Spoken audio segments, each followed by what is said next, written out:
مرد اور عورت کی ذمہ داری علیحدہ ہے لیکن اوور آل بوتھ ایکول. میں ایک مثال آپ کو پیش کروں گا جس سے آپ کو سمجھ میں آئے گا میں کیا کہنا چاہتا ہوں. مثال کے طور پہ ایک کلاس میں ایگزامینیشن ہوتا ہے اور دو طلبہ کو سب سے بہترین مارکس ملتے ہیں, دونوں کو ملتے ہیں 80% مارکس. جب ہم تحقیق کرتے ہیں پتا چلتا ہے کہ کوشچن پیپر میں 10 سوال تھے اور ہر سوال کا جواب دینے پہ طالب کو ملیں گے 10 مارکس میکسیمم. ہم تحقیق کرتے دو طلبہ طالب اے اور طالب بی دونوں کو 80% ملتا ہے. ان کا جب آنسر شیٹ ہم دیکھتے تو پتا چلتا ہے کہ کوشچن نمبر 1 کے جواب میں طالب اے کو ملتا ہے 10 میں سے 9 مارکس, طالب بی کو ملتا ہے 10 میں سے 7 مارکس. تو آنسر نمبر 1 میں طالب اے کا رتبہ بی سے زیادہ ہے. Student A has the degree of advantage over be.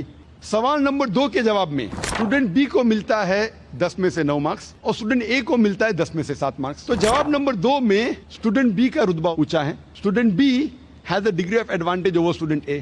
باقی سارے 8 سوال کے جوابوں میں دونوں اسٹوڈنٹ اے اور بی کو ملتا ہے 10 میں سے 8. آپ جب حساب لگاتے ٹوٹل کرتے ہیں ہمیں پتا چلتا ہے دونوں اسٹوڈنٹ کو اے اور بی, طالب اے اور بی دونوں کو ملتا ہے 100 میں سے 80 مارکس. اسی طریقے سے کچھ چیزوں میں عورتوں پہ ذمہ داری زیادہ ہے, کچھ چیزوں میں مرد پہ ذمہ داری زیادہ ہے, لیکن پوری طور پہ آدمی اور مرد اسلام میں ایک ہی درجے کے ہیں. مثال کے طور پہ اگر ایک چور میرے گھر میں داخل ہوتا ہے, میں نہیں کہوں گا میں خواتین کے حقوق میں مانتا ہوں, I believe in women's rights. میں نے کہوں گا میری بہن اور میری بیوی سے کہ جا کے چور کا سامنا کرو. میں جانتا ہوں کہ آدمی عورت سے زیادہ طاقتور ہے اور اللہ سبحانہ تعالیٰ فرماتے سورہ نساء میں سورہ نمبر 4 آیت نمبر 34 میں کہ اللہ سبحانہ و تعالیٰ نے مرد کو عورت سے زیادہ طاقت دی ہے تاکہ ان کی ذمہ داری ہے کہ عورت کو سپورٹ کرے, عورت کی حفاظت کرے. تو اس کے اندر کیونکہ مرد کو طاقت زیادہ دی ہے اسی لیے مرد کی ذمہ داری ہے کہ وہ عورت کی حفاظت کرے. میں یہ نہیں کہہ سکتا ہوں I believe in women's rights, میں خواتین کے حقوق میں مانتا ہوں اس لیے میری بہن, میری اہلیہ, میرے والدہ جا کے جھگڑا کرے. دوسری مثال ہے, یہ کہا گیا ہے صحیح بخاری میں جلد نمبر 8 کتاب الاداب چیپٹر نمبر 2 حدیث نمبر 2 میں ایک شخص محمد صلی اللہ علیہ وسلم کے پاس آتے ہیں اور ان سے کہتے ہیں کہ ساری دنیا میں مجھے سب سے زیادہ محبت کس سے کرنا چاہیے, اور اللہ کے رسول فرماتے تیری ماں سے. پھر وہ شخص کہتے اس کے بعد کون؟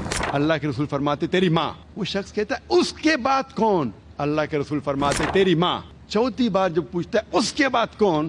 اللہ کے رسول فرماتے تیرا باپ. اس سے ہمیں یہ معلوم پڑتا ہے کہ 75% 3/4 حصہ اپنے محبت کا ہر انسان کو دینا چاہیے اپنے والدہ کو, اور 25% 1/4 حصہ دینا چاہیے اپنے والد کو. مختصر سا ہم یہ کہہ سکتے کہ والدہ کو ملتا ہے گولڈ میڈل, سونے کا تمغہ, والدہ کو ملتا ہے سلور میڈل, چاندی کا تمغہ, والدہ کو ملتا ہے برانز میڈل, تمغے کا تمغہ, اور والد کو اطمینان رکھنے کے لیے ملتا ہے صلح بخش انعام, کنسولیشن پرائز. یہ ہمارے آخری نبی محمد صلی اللہ علیہ وسلم کی تعلیمات ہے اور ہمیں اس پہ عمل کرنا چاہیے. تو اس چیز میں ہمیں پتا چلتا ہے کہ عورتوں کا درجہ, کیونکہ وہ انسان کو اپنے پیٹ میں 9 مہینے رکھتی ہے اور تکلیف کے ساتھ جنم دیتی ہے, عورتوں کا رتبہ اللہ سبحانہ و تعالیٰ اور اونچا کرتا ہے. تو اس طریقے سے اللہ سبحانہ و تعالیٰ depending upon the biological make up, the physiological make up, the psychological make up,